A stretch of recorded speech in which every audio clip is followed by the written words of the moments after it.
Sandra. Oy! Naligo ka na? May booking ako sa'yo mamaya, ha? May sasabihin ho sana ako sa inyo.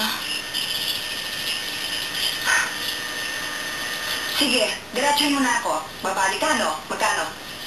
Buntis ho ako. Hindi ko alam kung sinong ama sa mga naging customer ko. Shit naman!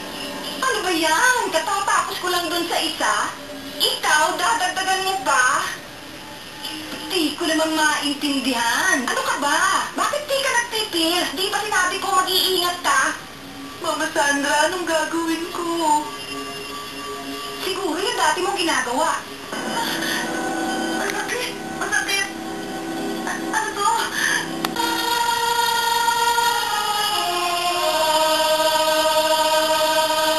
Tignan yung picture niya.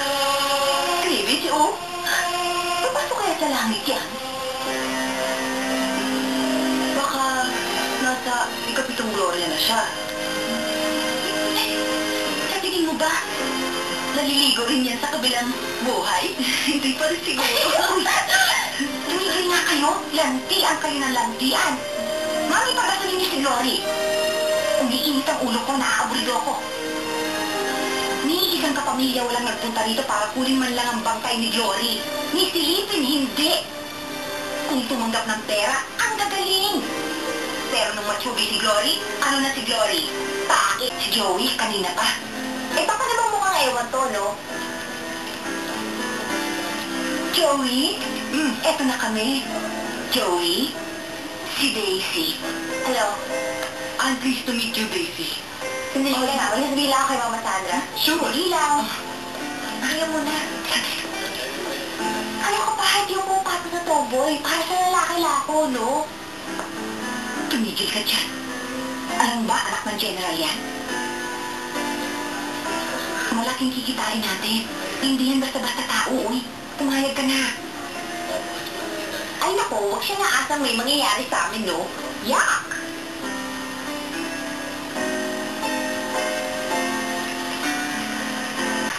Hindi pwede yung namimili ka ng customer.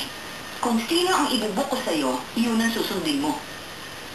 Hindi mo ako mapipilit, ako lang ang masusunod at hindi ikaw. Ah, ganon. Eh kung sabihin ko sa'yo, ayaw ko nang makita pagmumukha mo. Magbalot-balot ka na at lumayas ka na.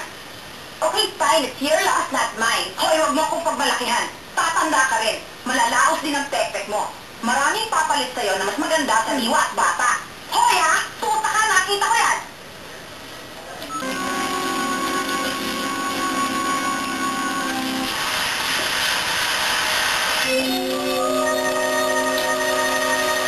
Ano ba, Sandra?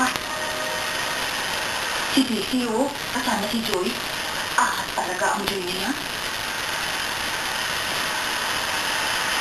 Napakawalang hiya talaga ng babae yan.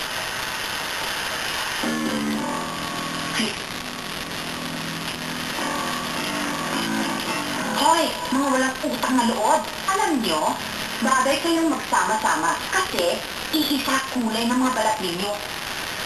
Eh, ikaw, Mama Sandra, anong kulay mo? Nagagawa mo pang magsimba. Eh, buhay ka pa, sinusunog na ang kaluluwa mo. Ang putang to, nagmalinis pa. Eh, kaya ka nga narito sa trabaho ito dahil ako ang idolo mo. Sorry ka na lang kasi wala kang originality. Hoy, kung sa'yo lang, may puso ako. Hindi ako nagugulang ng mga alaga ko. Kahit ano pa sabihin mo, kaya ka narito sa trabaho ito dahil sa akin. Kaya may utang na loob ka sa akin. At ako pa rin ang nanay ninyo sa propesyong ito. Napakasama mo, Ina.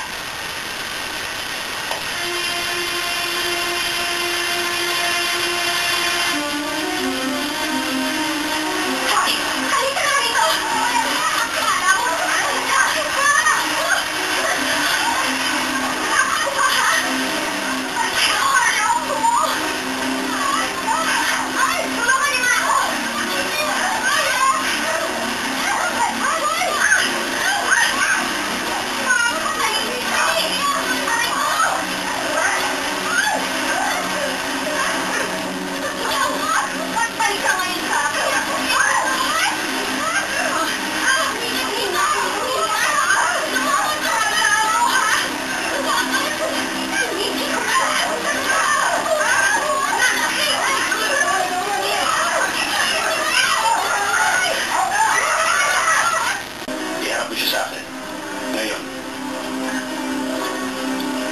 Congressman Salveta.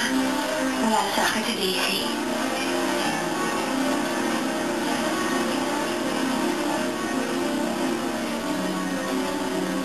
Halika nga rito. Gusto kong makita si Daisy ngayon. Kung hindi mo siya maiharap sa akin, masisira yung negosyo mo. Ako mismo ang makakalaban mo. Masama akong magad.